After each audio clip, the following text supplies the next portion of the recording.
فرمان نبی کریم صلی اللہ علیہ وسلم ہے کہ جو شخص سورہ کہف شروع سے 3 آیتیں پڑھتا ہے وہ دجال کے فتنے سے محفوظ رہے گا۔ کچھ احادیث میں آتا ہے کہ جو شخص جمعہ کے روز سورہ کہف پڑھتا ہے وہ دجال کے فتنے سے محفوظ رہے گا۔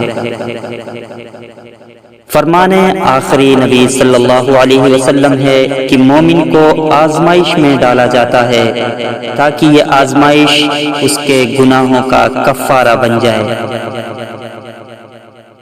فرمان نبی آخر الزمان صلی اللہ علیہ وسلم ہے کہ جس نے مسجد اس لیے بنائی تاکہ اس میں اللہ پاک کا ذکر کیا جائے تو اللہ پاک اس کے لیے جنت میں گھر بناتے ہیں۔ فرمان نبی آخر الزمان صلی اللہ علیہ وسلم ہے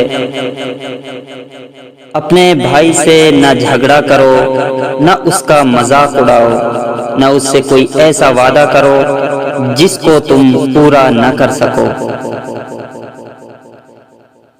قرآن میں اللہ تعالیٰ فرماتا ہے اکفرت بالذی خلقک من تراب ثم من نطفۃ ثم سواک رجلا، کیا تم اس ذات کے ساتھ کفر کا معاملہ کر رہے ہو جس نے تمہیں مٹی سے اور پھر نطفے سے پیدا کیا، پھر تمہیں ایک بھلا چنگا انسان بنا دیا۔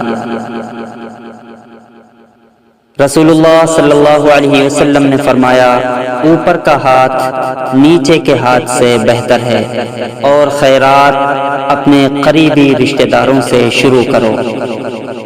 یہاں پر اوپر کے ہاتھ سے مراد وہ ہاتھ ہے جو خرچ کرنے والا ہو، یعنی کہ حدیث شریف میں آتا ہے الید العلیٰ خیر من ید السفلی، یعنی دینے والا ہاتھ لینے والے سے زیادہ بہتر ہے۔